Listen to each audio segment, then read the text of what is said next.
پیش نظر ہے وہ یہی کہ وَنُرِيدُ أَن نَمُنَّ عَلَى الَّذِينَ اسْتُضْعِفُوا فِي الْأَرْضِ، واضح ہے کہ یقیناً ایک دور وہ پھر آنا ہے کہ کائنات میں صرف ہندوستان میں نہیں بلکہ کائنات ہی میں ہماری حکومت ہونی ہے۔ یہ وہ عنصر ہے ہمارے مذہب شیعہ کے یہاں کہ جو باقاعدہ ہمیں مرنے نہیں دیتا ہے، اور نہیں کہ مرنے نہیں دیتا بلکہ مرنے پر بھی ہم فخر کرتے ہیں، چونکہ ہمیں ہمارے سامنے جو مذہب شیعہ کی زندگی کی بنیاد ہے، ایک ماضی میں کربلا اور مستقبل میں ظہور امام زمان، یہ دو ایسے ستون ہیں مذہب شیعہ کے لیے کہ ہم اگر مرتے بھی ہیں تو یوں افتخار رہتا ہے کہ ہم مر بھی جائیں تو بھی زندہ ہیں، اور دوسری طرف یہ ہے کہ اگر مر بھی جائیں تو ہم مریں لیکن پھر بھی مستقبل میں حکومت کائنات پہ ہماری ہے۔ یعنی دو عناصر ہمیں باقاعدہ حیات بخشتے ہیں، ہمیں زندگی کا بہرحال ایک جذبہ دیتے ہیں، ہمیں موت کا سلیقہ سکھاتے ہیں کہ ہمارے ساتھ یہ۔ لہذا آپ ہندوستان کی باقاعدہ تاریخ دیکھیں تو کسی خاص کتاب میں تو نہیں لیکن مکمل تاریخ ہندوستان کو اگر آپ پڑھیں گے مکمل، اور شاید جو میں کہنے جا رہا ہوں یہ سینکڑوں کتابوں کا نتیجہ کہ ایک وقت وہ بھی تھا ہندوستان میں کہ ہندوستان میں فقط شیعت ہی شیعت چمک رہی تھی۔ یہ جملہ اگرچہ بہت بھاری سا گزرے گا، ہم نے عرض کیا کہ اگر کسی شیعہ جوان کے سامنے کہا جائے کہ ہندوستان میں شیعہ حکومت، تو وہ ظاہراً یہی پلٹ کے کہے گا کہ آج کے دور میں ہم اپنی شناخت کی تلاش میں ہیں کہ ہم کون ہیں، کہاں سے آئے ہیں، کیا ہیں۔ خصوصاً ہم نے عرض کیا کہ NRC کے بعد ایسے عالم میں ہم یہ کہیں کہ ہندوستان میں شیعہ حکومت، جبکہ یہ جملہ میں نے عرض کیا کہ سینکڑوں کتابوں کا نتیجہ ہے، لیکن باقاعدہ اگر آپ کو مدرک بھی چاہیے تو مذہب شیعہ کے خلاف لکھی جانے والی سب سے خطرناک کتاب تحفہ اثنا عشری، محدث دہلوی نے تحفہ اثنا عشری کے مقدمے میں لکھا ہے کہ 12ویں صدی، وہ مقدمے میں لکھ رہے ہیں کہ میں نے اس کتاب کا نام تحفہ اثنا عشری کیوں رکھا ہے، اثنا عشری، اس کے علاوہ کہ شیعہ اثنا عشری کے خلاف لکھی ہے، لکھتے ہیں کہ اثنا عشری لکھنے کی وجہ یہ ہے کہ 12ویں صدی ہجری اسلام میں اس صورت میں آئی ہے کہ ہندوستان کا کوئی گھر باقی نہیں ہے جہاں پہ شیعت نہ پہنچ چکی ہو۔ اب سے تقریباً 250 سال پہلے کی بات ہے یہ کتاب جو لکھی گئی ہے، وہاں پہ اعتراف یہ ہو رہا ہے کہ ہندوستان کا کوئی گھر ایسا باقی نہیں ہے کہ جہاں پر شیعت نہ پہنچ گئی۔ اس کے علاوہ باقاعدہ آپ اگر مکمل ہندوستان کی تاریخ کا جائزہ لیں تو جب ہندوستان میں انگریزوں کا قبضہ ہونا شروع ہوا اس وقت مغلوں کا اختتام ہے، آخری مراحل ہیں، اور اس آخری مراحل میں اگر آپ دیکھیں تو پورے ہندوستان پہ شیعہ حکومتیں ہیں، اور حقیقت میں مغلوں کی جنگیں شیعوں سے ہوئی ہیں، یا خالصتاً شیعہ ہیں یا پھر محب اہل بیت، اور تقریباً شیعوں کی طرح، چاہے حیدر علی ٹیپو سلطان ہو وہاں سے لے کر کے آپ باقاعدہ اس زمانے میں ہندوستان کا آپ تجزیہ اور تحلیل تاریخی حوالے سے کریں تو وہیں جنوب ہند سے لے کر کے آگے بڑھیں، حیدرآباد میں گولکنڈا میں باقاعدہ شیعہ حکومت ہے، ادھر میسور وغیرہ نے حیدر علی ٹیپو سلطان کی حکومت، محب اہل بیت ہیں اگر شیعہ نہیں ہے۔ حیدرآباد میں آ جائیں تو حیدرآباد میں گولکنڈا میں باقاعدہ شیعہ حکومت ہے، اور آگے مرشد آباد بنگال وغیرہ میں آ جائیں تو باقاعدہ شیعہ حکومت ہے۔ اس سے آگے بڑھیں اودھ میں آ جائیں تو آصف الدولہ اور باقاعدہ مکمل نظام شیعی ہے لکھنؤ میں، اور آگے بڑھیں تو نواب رامپور، ادھر آ جائیں باقاعدہ مکمل کشمیر حتی پاکستان کے خیرپور تک، جو سندھ میں خیرپور ہے، جس وقت باقاعدہ انگریز وارد ہند ہوئے ہیں، ہند قدیم، تو مکمل شیعہ حکومت پورے ہندوستان پہ ہے، جس کا اعتراف محدث دہلوی تحفہ اثنا عشری کے مقدمے میں کر رہا ہے کہ میں کتاب کو اس لیے لکھ رہا ہوں کہ پورے ہندوستان کے ہر گھر میں شیعت پھیل چکی ہے۔ تو ایک وہ دور ہے کہ جہاں خود حاج آغا کے بقول کے ہندوستان میں نظام ولایت فقیہ ایران سے پہلے سے رائج تھا، باقاعدہ ولی فقی غفران مآب دلدار علی نقوی ولی فقی کی حکومت کر رہے تھے، اور وہاں پہ نواب آصف الدولہ وغیرہ لکھنؤ میں اس دور کے رئیس جمہور کی حیثیت رکھتے تھے، ولی فقی کے اندر حکومت ایک ولایت فقی. تو کہاں وہ زمانہ ہے جہاں پہ باقاعدہ مرجعیت، اور کہاں پہ آج کا زمانہ ہے کہ ہمارے یہاں ہم اپنی شناخت اور اپنی ہویت کے لیے بھی پریشان ہیں. بہرحال یہ ایک فقط اور فقط تحلیل اور تجزیہ بہت اختصار کے ساتھ ہم نے وہ زمانے سے لے کے آج تک ان کے لیے راہ حل کیا ہے. چونکہ ظاہر ہے آپ نے اس دور میں دیکھا کہ جیسے ہی مودی کی حکومت آئی 2014 سے، بہت سرات کے ساتھ میں بیان کر رہا ہوں چونکہ ظاہر وقت دامن میں گنجائش نہیں ہے کہ میں اشاروں اور کنایات میں اور آگے گفتگو لے کے بڑھوں. یہ خود ان کا سلسلہ 1925 میں بنیاد رکھی گئی تھی، اور اس میں بہرحال بہت سے اہداف تھے. ان میں سے ایک ہدف ہندوستان کی آزادی کے بعد فقط ایک رام راج ہندوستان میں لانا تھا، چاہے اس میں ہندوستان کو تقسیم کرنا پڑے جیسے کہ تقسیم کیا گیا پاکستان کی صورت میں، بنگلہ دیش کی صورت میں، اور بھی جو بھی صورتحال. ہندوستان میں ہمیں اپنی حکومت، چونکہ مجھے بہرحال بہت اختصار کے ساتھ کام لینا ہے، لہذا جو عرض کرنا ہے وہ یہ، وہاں سے چلتے چلتے اب یہ کئی مرتبہ بہرحال جیتے لیکن کامیاب نہیں ہو پائے. اب جو اس مرتبہ مودی کی شکل میں بی جے پی آئی ہے، 2014 میں اس نے فقط ماحول بنایا ہے، دوسری مرتبہ جب آئی 2019 میں تو اس نے عملی اقدام کیے. عملی اقدام میں کشمیر کا مسئلہ، کشمیر کو وہ تمام اختیارات جو کشمیر کے قانوناً درج تھے ختم کیے، اور لغو کرنے کے بعد کشمیر کو باقی صوبوں کی طرح ہندوستان کا ایک عام صوبہ، وہ خصوصی امتیازات جو کشمیر کے لیے رکھے تھے جب ہندوستان اور پاکستان آزاد ہوئے تھے اور تقسیم ہوئی تھی، اس کو لغو کرنے کے بعد دوسرا مرحلہ انہی ایام میں 2019 کی حکومت بنتے ہی بابری مسجد کا مسئلہ بالکل ختم کرنے کے بعد رام مندر. یہیں تک نہیں، تیسرے قدم پہ مسلمانوں کے باقاعدہ ان کی فقہ میں دخل اندازی،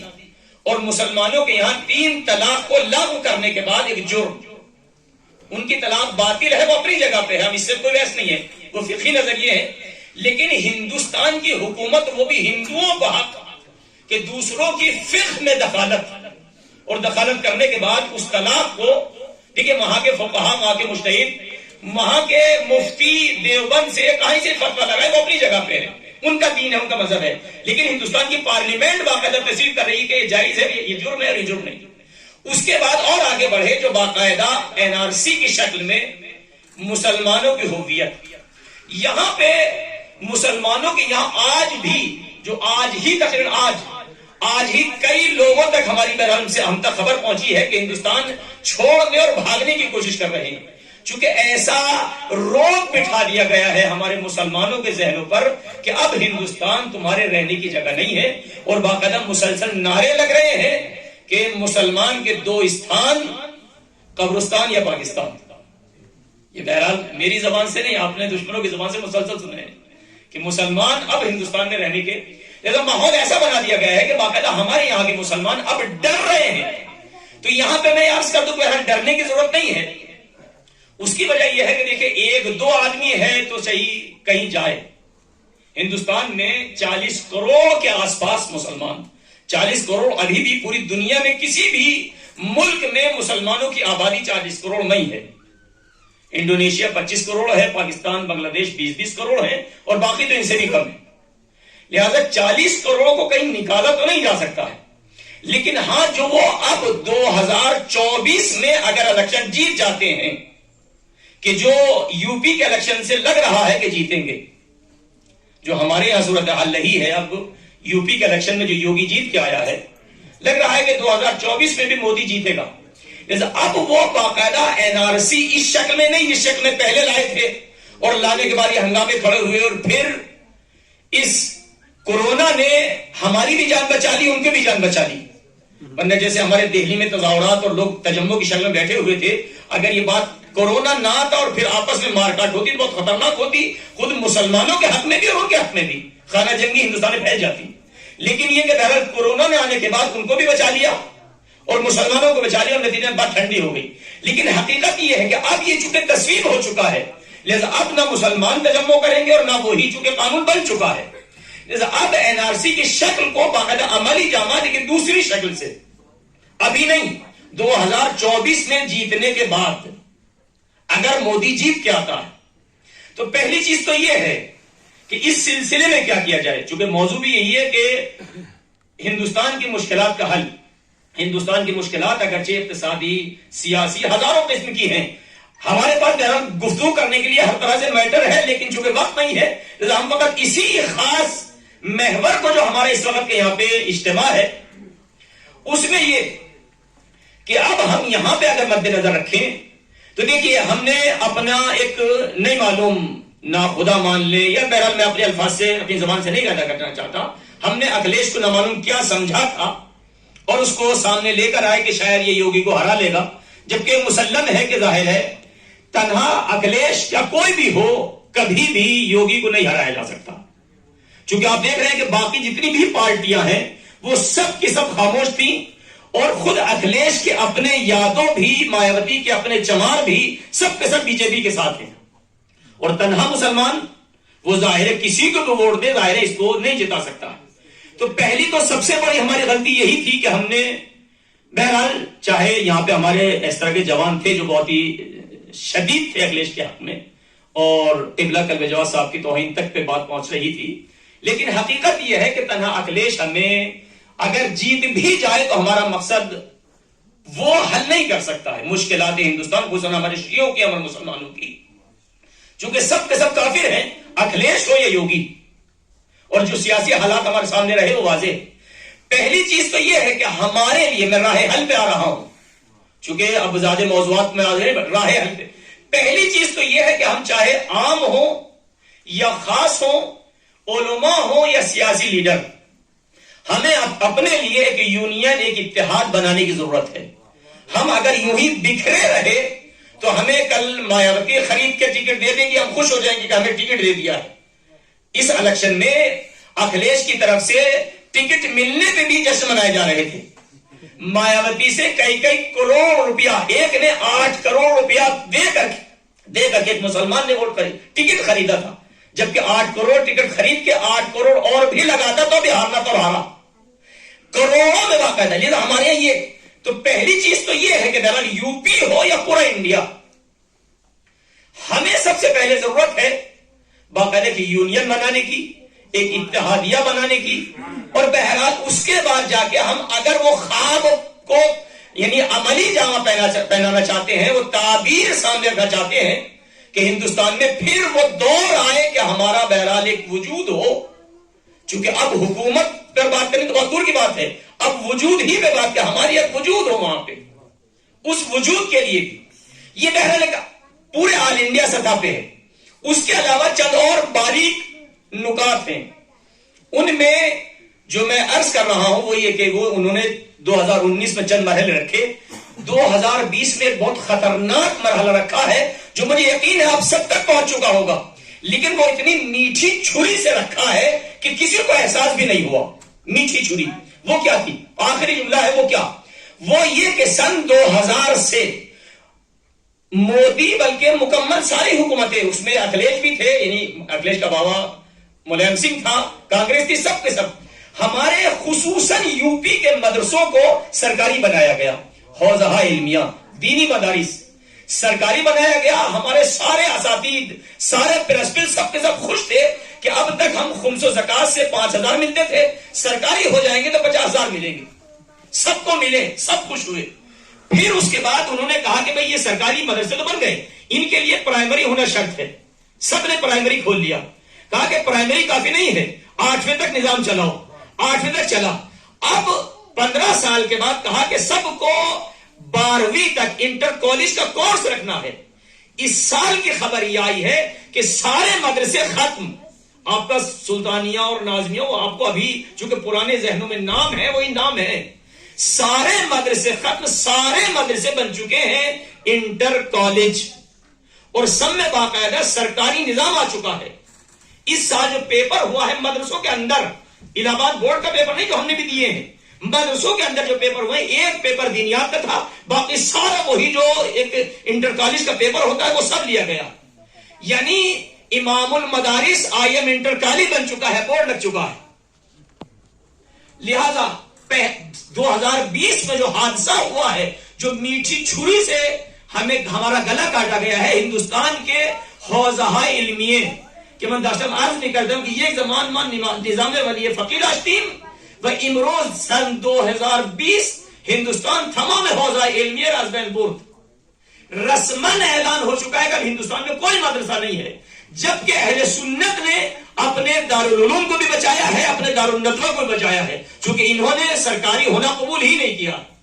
نہ دارالندوہ سرکاری ہے، نہ دارالعلوم دیوبند سرکاری ہے. ہمارے سارے مدرسے سرکاری ہو چکے ہیں. ابھی تو وہ بورڈ آپ کو نظر آئیں گے 2-4 سال وہ ہٹائیں گے بھی نہیں. جیسے جیسے اساتذہ ریٹائر ہوتے چلے جائیں گے، ان کی جگہ پہ وہ ہندو ٹیچر یا شیعی ٹیچر لائیں گے، لیکن ٹیچر لے کر آئیں گے. مدرسوں کا سلسلہ ختم ہے. لہذا بہرحال راہ حل بہت زیادہ ہے، چونکہ سارے کے سارے علمیہ ہیں، لیکن وقت کے دامن میں گنجائش نہیں ہے. ایک چیز جو ہم نے بعض آیات کے سامنے رکھی خود میں نے، کہ چونکہ مدرسوں کا سلسلہ ختم ہو رہا ہے، اور پھر جامعۃ المصطفیٰ نے اس سلسلے میں ہماری نہ یہ کہ مدد نہیں کی ہے، بلکہ ہمارے نظام کو خراب کیا ہے، جس کو آپ خود بہت اچھی طرح جانتے ہیں کہ باقاعدہ اس کو مولویت سے ہٹا کر کے دانشگاہی شکل میں لے جانے کے بعد وہ تقوی، وہ تقدس، وہ معرفت، وہ عرفان ختم کرنے کے بعد ایک دوسرا ماحول پیدا کیا. لہذا ایسی صورتحال میں پہلی چیز جو ہم نے باقاعدہ یہاں پہ رکھی، پہلا نقطہ تو یہ تھا کہ باقاعدہ اب وہاں پہ مدرسوں میں نہیں، بلکہ چونکہ قوم کو مذہب شیعت کو بچانے کے لیے، مذہب شیعت کو، اسلام نہیں، مذہب شیعت کو بچانے کے لیے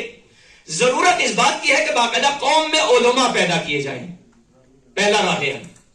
چونکہ ظاہر ہے وہاں کے ہمارے ہندوستان کے جو مدارس ہیں، اگر کوئی مدرسہ سرکاری نہیں بھی ہوا تھا، جیسے حوزہ علمیہ امام حسین مظفر نگر،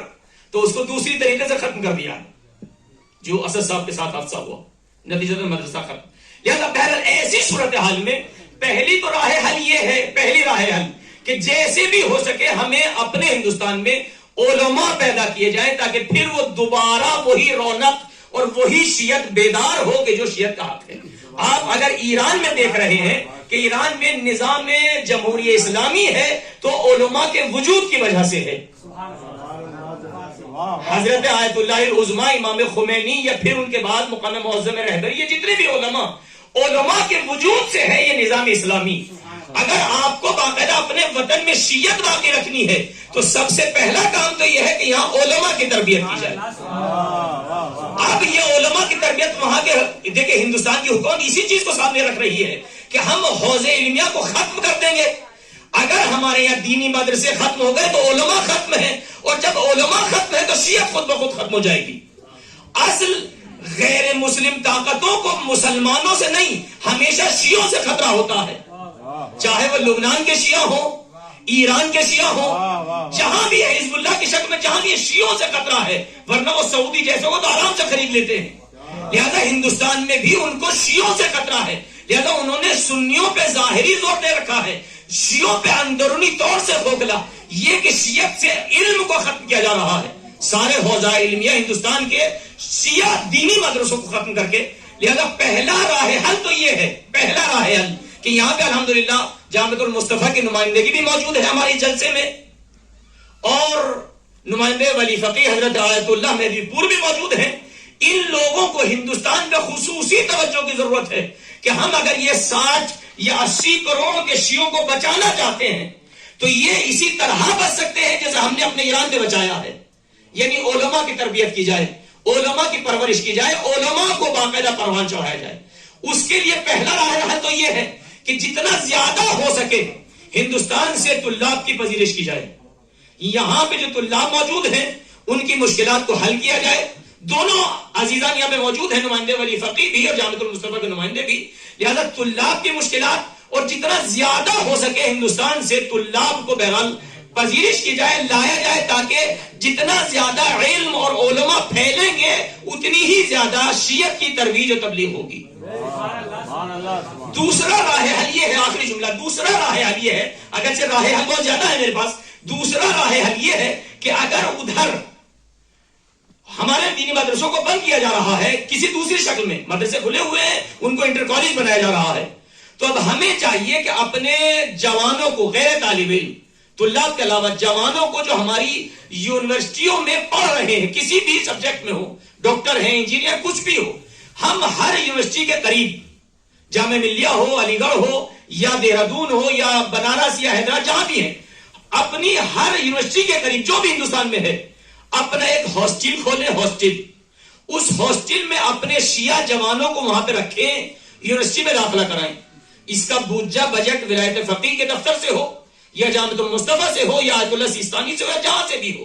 باقاعدہ یہ شیعوں کے لیے خصوصی طور سے اس خوابگاہ میں اپنے جوان ہو، جن جوانوں پر 100-200 جوان ایک ہاسٹل میں، ایک عالم دین ہو کہ یہ عالم دین باقاعدہ نماز باجماعت بھی، مسائل شرعی بھی اور معارف اہل بیت بھی، ولادت و شہادت پہ پروگرام بھی، تاکہ یہ بچہ جب اس دہرادون یونیورسٹی سے نکل کے آئے تو یہ دین سے واقف ہو. آج جو ہمارے بچے یونیورسٹیوں میں پڑھ رہے ہیں، دہرادون میں ہوں، علی گڑھ میں ہوں یا بہرحال علی گڑھ میں تو خیر نہیں، لیکن یہ کہ بنارس میں ہوں یا دوسری جگہوں پر، یہ نجس کھانا کھاتے ہیں. اس کی وجہ یہ کہ 99% ہندو ہے یونیورسٹیوں میں، 1% اب یہ انہی کے لیے کھانا بن رہا ہے، اس میں بنانے والا بھی کافر ہے، جو کھلائے گا وہ بھی. تو اب اگر یہ نجس کھانے کے بعد جب یہ ڈاکٹر بن کے آتا ہے، انجینئر بن کے آتا ہے، تو ایک تو مجلسوں میں آتا نہیں ہے، اگر آتا ہے تو ماتم کرتے ہیں، اس کو شرم آتی ہے، چونکہ ظاہر ہے یہ بہرحال ایک نجس تربیت کا اثر ہے. لہذا دوسرا راہ حل یہ ہے کہ ہمارے بزرگان ہماری تمام یونیورسٹیوں کے پاس ہاسٹل کھولیں اور ہاسٹل میں اپنے شیعہ بچوں کو رکھیں، جن کو دنیاوی تعلیم کے ساتھ ساتھ ڈاکٹر، انجینئر، کسی بھی لائن میں، کسی بھی سبجیکٹ میں ہو، لیکن اس ہاسٹل میں باقاعدہ مکمل معارف دین، تاکہ یہ بچہ، یہ جوان، یہ بڑا ہونے کے بعد ڈاکٹر، انجینئر کچھ بھی بن کے آ رہا ہے تو بھی معارف اہل بیت ہے. لہذا حوض علمیہ کے ساتھ ساتھ ہمیں اپنے جوانوں کو، غیر طالب علم جوانوں کو بھی معرفت اہل بیت، معرفت دین دینے کی ضرورت ہے، تاکہ آئندہ نسل ہماری شیعت پہ باقی رہ سکے. ورنہ ایسا نہ ہو کہ آنے والی نسلیں ہماری شاید نام کی شیعہ ہوں لیکن کمزور ہو چکی ہوں گی، اور پھر وہ گالیاں ہمیں دے گی کہ ہم شیعہ تو تھے لیکن ہمارے بزرگوں نے ہمارے لیے کیا کیا ہے، ہمارے ماں باپ نے ہمارے لیے کیا کیا ہے. لہذا یہی لمحے فکریہ ہے. میں نے بہت اختصار کے ساتھ سب کو مد نظر رکھتے ہوئے عرض کیا ہے کہ انشاءاللہ ہمیں امید ہے کہ نمائندے ولی فقیہ حضرت آیت اللہ مہدوی پور چونکہ برسوں برس سے ہندوستان میں مقیم ہے، یقیناً ہندوستان کے حالات سے بہت اچھی طرح واقف ہوں گے، اور یقیناً سلسلے میں اپنے پاس کوئی نہ کوئی پروگرام بنائے ہوئے ہوں گے کہ ہم آئندہ اور مستقبل میں اپنے ہندوستان کے ان کروڑوں شیعوں کا مستقبل کیسے بچا سکتے ہیں. والسلام علیکم ورحمۃ اللہ وبرکاتہ.